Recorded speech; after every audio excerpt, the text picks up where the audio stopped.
Hey, where are you right now? I'm not sure. Don't upset me. There's nothing belonging to us in the house. What's happening? Well, I packed up all my things and left, okay. I don't get it. Why would you leave? Well, we got divorced, so it's not odd for me to leave, right? Divorced? I'm the one who filed the divorce papers. What? My name is Claire. I'm 35 years old and work in an office. I'm married to Evan, and we've been together for 5 years. Evan used to work at a company, but he quit his job 2 years ago to start his own business. Unfortunately, his business hasn't been doing well, and we've been struggling financially for the past 2 years. Luckily, I have a good income, so we're able to make ends meet. Our relationship as a couple is okay, not great, but not terrible either. However, I have a big problem with my mother-in-law and sister-in-law who live in my husband's family home.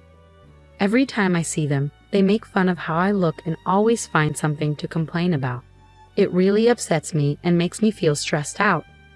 My in-laws' house is only a 10-minute drive from our apartment, so my husband often wants to visit them. When we first got married, I went along with it to please my husband, but lately I've started to stand up for myself because their behavior has become too much to handle. Even when I try to stand up for myself, my mother-in-law and sister-in-law don't stop. They always find ways to ask me for money. Hey Claire, I need $500 to buy a birthday present for a friend. Can you give it to me? $500? What are you buying? I'm planning to gift a trip, and I'll be going too. No, that sounds odd. It's like I'm footing the bill, and I can't afford to give $500. You're so tight-fisted. Claire, are you a miser? Even though Evan supports you. Excuse me? I'm the one supporting him. My husband hasn't contributed anything to our living expenses in the past year, and you, sister-in-law, should get a job. It's not okay to be unemployed at your age. Why does my mother-in-law accept my sister-in-law's unemployment? I wanted to say all of this, but my husband interrupted. Hey Claire, I have a friend's birthday coming up. I want to buy a present, so could you give me $500? You really understand, Evan. You're a good son. Then can I also get about $300? I need it for something. I wasn't sure. It's okay, Claire. You should have about $300 in your wallet, right? Come on, give it to her quickly. My husband, maybe out of pride, made me give the money to my sister-in-law without hesitation. And then he started saying confusing things like, thanks to me, we can live this luxurious life. I couldn't understand why my husband was acting this way lately. During the car ride home, I confronted him. Why do you act like this? I have my pride as the eldest son. He started saying even more confusing things.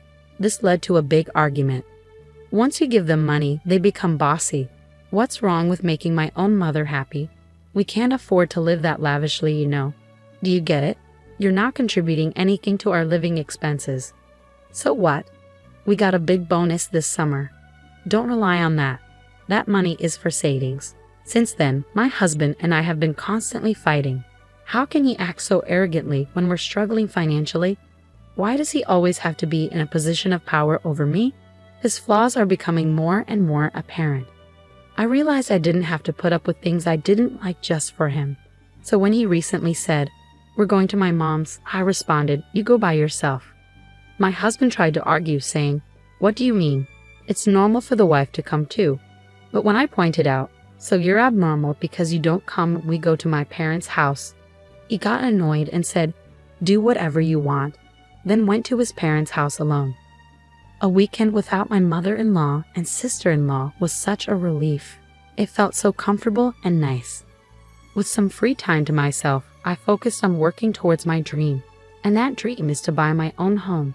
I spent time researching online and ordering brochures. My dreams and aspirations were growing, and just thinking about my new house made me excited. As I looked at different furniture options online, I imagined carefully arranging them in my future home. Lost in these thoughts, time passed quickly, and before I knew it, evening had arrived and my husband was back. "Oh, welcome home." Oh, is he still upset? How childish. He should act more mature as a grown man. I wasn't trying to cater to my husband, so I continued making dinner without speaking to him. Then out of nowhere, my husband spoke up. "You've been quite bold lately, huh? Standing up to me and saying you don't want to see my mother and the others." Defying? We're equals in this relationship. Besides, your mother and the others always criticize me, so I don't want to visit your parents' house anymore. That's what I mean by being bold. Normally, wives are expected to obey their husbands. If you say I can't do that, you're talking about divorce, right? Divorce? Are you surprised that I wouldn't mind being divorced by you? But I'm really upset with you. I've already prepared my part of the paperwork, so it can be submitted anytime. I'll let it go this time, but if you defy me again, it'll be an instant divorce. Think about that. With that, my husband smirked and ordered, I'm going to take a bath. Hurry up and make dinner. Once I confirmed he was in the bath, I couldn't help but feel relieved. Yes, now I can end things with that man whenever I want. I cooked dinner happily. From then on, I worked hard to save money. I was almost ready to make the down payment. It was difficult to contain my excitement and keep from smiling. But in front of my husband, I acted calm. Finally, I bought a house in my own name. All that's left is to get a divorce after the house is ready and leave the home I share with my husband. I started packing my belongings little by little without my husband noticing and sent them to my parents' house temporarily. I had told my parents everything, and they understood my situation. Finally, the house was finished. When my husband went to his parents' house as usual on the weekend, I moved all my things to my new home. The new house is very comfortable, and both the inside and outside are just as I imagined. As I enjoyed the pleasant scent of a new home all day, my husband called me that night. Hey, where are you? Well, where do you think I am? Don't play games with me. There's nothing left in the house. What's happening? Well, I packed up all my stuff and left. What? I don't understand. Why would you do that? Well, since we're divorced now, it's not unusual for me to move out, is it? Huh? Divorced? I already filed the divorce papers. What? We're not together anymore. Don't try to fool me. I won't accept that. But you were the one who said we could get divorced whenever. As a businessman, you should stand by your words. Anyway, this is the end for us. With that, I hung up the phone. Finally, I was free from my husband. That night, I slept peacefully. Living in my new home was so comfortable, and every morning, I woke up feeling refreshed. Today, I decided to invite my parents over to my new home for the first time. As I was cooking alone in the kitchen, my parents arrived with a bottle of celebratory sake. They were both surprised and impressed by my new home. And then the three of us raised our glasses for a toast. Even though it was a bit early, we started celebrating. Suddenly, the doorbell rang. Huh? Who could it be at this hour? When I checked the intercom, I saw my ex-husband, ex-mother-in-law, and ex-sister-in-law standing there. Why are you here? From now on, my parents and I will be living here. My father is in the hospital right now, but when he's discharged, he'll also be living here. Please leave immediately. No way, that's absurd. Why should I do that? Please leave my property right now. Then my ex-mother-in-law stepped forward. You cheeky girl, listen. What's yours is mine. If you understand, open the door. What are you talking about? I'm single now. Huh? Didn't your son tell you? We've already filed for divorce. We're strangers now. Upon hearing this, my ex-mother-in-law and ex-sister-in-law looked at my ex-husband. He seemed to be explaining something to them, although I couldn't see clearly on the intercom screen. He was probably saying something like, I don't accept this. I told them, anyway, you can't enter this house. Please leave, and hung up the intercom. As my ex-husband continued shouting at the front door, demanding to talk, I was at a loss for what to do to make him leave. Then, to my surprise, a police car pulled up in front of my house, and they took my ex-husband into custody. From inside, I could hear my ex-husband protesting and struggling as the police pinned him to the ground. It hurts. Why is this happening to me? Meanwhile, my ex-mother-in-law and ex-sister-in-law stood there in shock upon learning that their son was divorced. They weren't arrested, but they were escorted away in the police car. After watching my ex-husband and his family being taken away, I returned inside the house, wondering who had called the cops.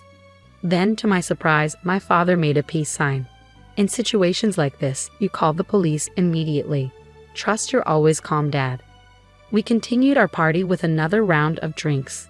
As for how my ex-husband found out where I live, it turns out he followed me home from work because he admitted to stalking me. If he shows up again, he'll be arrested on the spot. With his timid personality, It's unlikely that he'll come near this house again.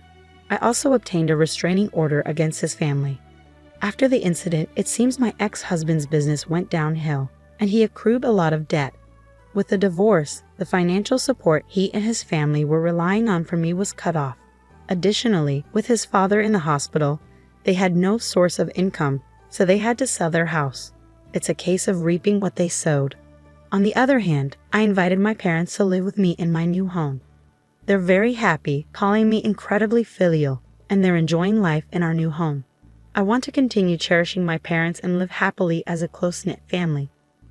With his timid personality, it's unlikely that he'll come near this house again. I also obtained a restraining order against his family. After the incident, it seems my ex-husband's business went downhill, and he accrued a lot of debt.